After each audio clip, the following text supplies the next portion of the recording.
почитувани медиуми, почитувани граѓани на Република Македонија. Грижата кон македонските земјоделци ја покажуваме на дело. Само за подсетување, во изминатиот период, владата на Република Македонија и со ребалансот обезбеди над 1.250 милиони денари со цел да ги исплатиме за останатите обврски кон македонските земјоделци. Работевме напорно и изминативе 6 месеци ги исплативме сите за останати обврски од претходните години во висина од над 2,5 милиарди денари. А претходните 2 дена исплаќавме субвенции за теконата 2024 година. Над 294 милиони денари кон 4533 производители за крави, овчо и козјо млеко се исплатени субвенциите за првите 6 месеци од теконата 2024 година. Околу 83 милиони денари кон 10.727 македонски земјоделци е исплатена мерката 1.4 директни плаќања за обработлива земјоделска површина.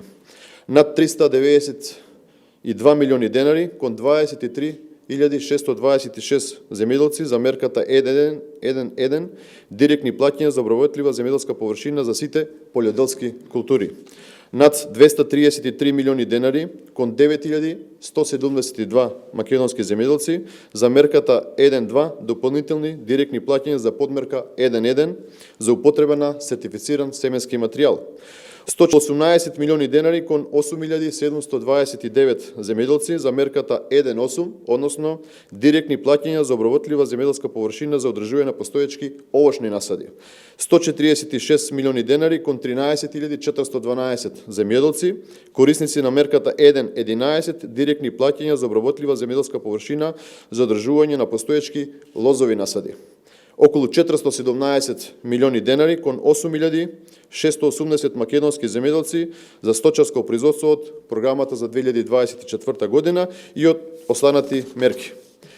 Почитувани, за изминативе 2 дена се исплатени над 1,7 милиарда денари кон 7 македонски земјоделци за тековната 2024 година. Во минатото сервисирањето на тековните субвенции кон нашите земјоделци беше мисловна именка. Денеска тоа е реалност.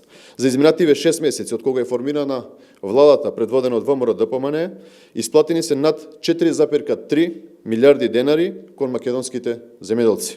Бројките и делата говорат дека не пишуваме политички флоскули, ниту покажуваме лажни ветувања. Напротив, нашиот збор и нашето ветување кон земјоделците денеска е реалност.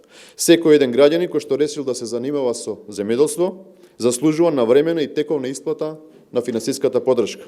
Земјоделците овој пат имаат вистински партнер во владата и во министерството, каде што заедно ќе креираме нови мерки за наредната 25 година, нови политики со цел да го вратиме македонското земјоделство на пиедесталот во нашата држава. Ви благодарам. Дали имате прашања?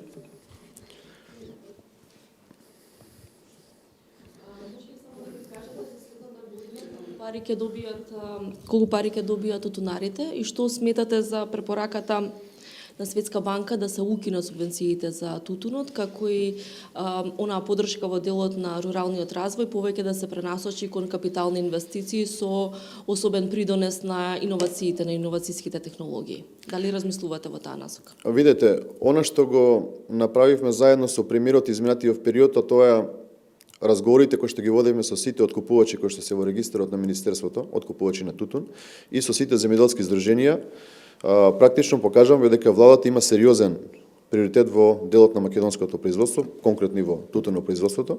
Оваа година имаме рекордна највисока цена, откупна цена на тутунот, која што е наша стратешка култура, битна и од економски и од социјален аспект.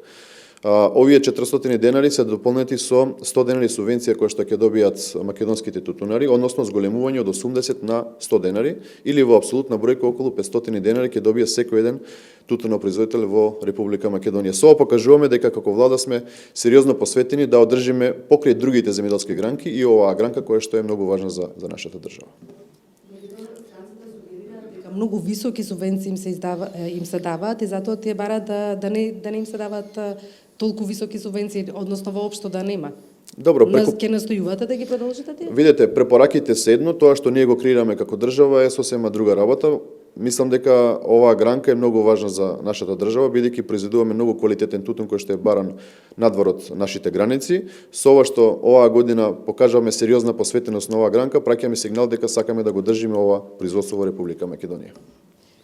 Странците сугерираат дека генерално земјоделска земја сега жално е што повеќе увезуваме овошје зеленчук отколку што произведуваме. Кои се вашите очекувања за 2025-та? На кои земјоделци им се во моментов им се даваат најмногу субвенции? И како се доведовме повеќе да увезуваме отколку што дома произведуваме? Ако внимателно го слушавте мојот прес, поентата беше дека исплаќаме за обстанати субвенции кои што требало да бидат тековно исплатени кон сите македонски земјоделци. Практично тоа е една од причините што нашето земјоделство има сериозен пат и затоа повеќе увезуваме тоа што произведуваме како држава, а ги имаме сите предиспозиции за квантитетно и квалитетно земјоделско производство. Ова што денеска, овие 6 месеци владата го покажа и Министерството кон земјоделците дека ја враќаме довербата на истите кон институциите. Ова исплата, историска исплата кон македонските земјоделци е показател дека навистина сме посветени Македонија да враќаме во делот да биде лидер во земјоделското производство. Со новите програми кои што ги проектираме за 2025 и со оваа исплата која што правиме тековнава година, праќаме сигнал дека навистина сакаме и ќе бидеме сериозен партнер кон оваа категорија граѓани кои што треба да хранат и нашата нација и нормално да извезуваме, кој што ќе значи девизен прилив во нашиот буџет. Најоптимистичко сценарио за колку време би се вратиле како пред 10 години? Видете, за да се покажат првите резултати мора да помине барем една производна година. Ние оваа година наследивме ситуации кои што една претходна неуспешна влада ги креираше и затоа сега ги залечуваме раните и ги враќаме состојбите во една нормала. Веќе од наредната година ќе имаме сериозни показатели каде што ќе покажеме дека навистина имаме зголемено земјоделско производство и тоа веќе во текот на наредната година. Со заостанатите субвенции, дали има и други плаќања што претходниците не ги направиле, значи дали во моментов сме на нула или пак треба уште заостанати плаќања да извршите? Она што изминатиот период владата со ребалансот и со пренамена на другите програми, односно префрлање на средства на сметката на платежната агенција, се затворија сите заостанати обврски кои што ги наследивме од претходната власт за 23-та, 22-та, 21-та, дури за 20-та година имаше заостанати обврски. Значи сега сме ја затвориле календарската 23-та и имаме сериозна исплата на субвенции од тековната 24-та година. Значи овие 1 милиарда 700 милиони денари се за исплата за тековната календарска 24-та година. Ова никогаш не се случило во македонското земјоделство и со ова покажуваме дека навистина и премиерот, владата и министерството со оваа финансиска инекција која што практично е пратена кон македонските земјоделци покажуваме дека сакаме да го враќаме македонското земјоделство таму каде што некогаш беше. Минатите години беше тренд за нашите производители, особено овощарството, да бидат поделени по градинки и по основни училишта каде деца. Дали ќе продолжи овој тренд и понатаму?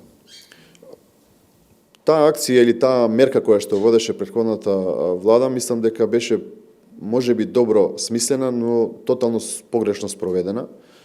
Бевме сведоци каде што низ училиштата и децата практично ги фрла јаболките кои што ги добива и крајно беше сомнителен квалитетот на тие производи кои што го добива.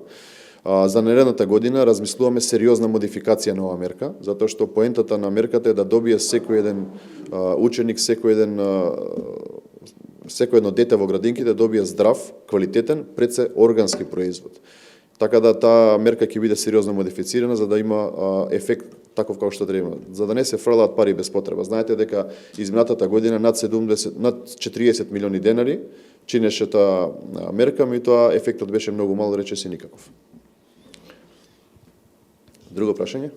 Сакав за ова појасно, значи што најмногу се произведува кај нас, каде ќе се насочат следната година најмногу субвенции, кој сектор? Видете, наредната година фокус ќе добијат сите оние стратешки производи кои што ги имаме. Да не одам во детали, меѓутоа тука ќе ја спомнам пченицата, јачменот пченката, сточарското производство, млекопроизводството мораме да го враќаме бидејќи нашите најмлади генерации, нашето население заслужува да биде домашно и квалитетно млеко. Нормално градинарските култури ќе бидат офатени. Се она што нашите климатски услови дозволуваат да имаме квалитетен производ ќе добие фокус во нашата програма за 2025 година. Добро. Благодарам.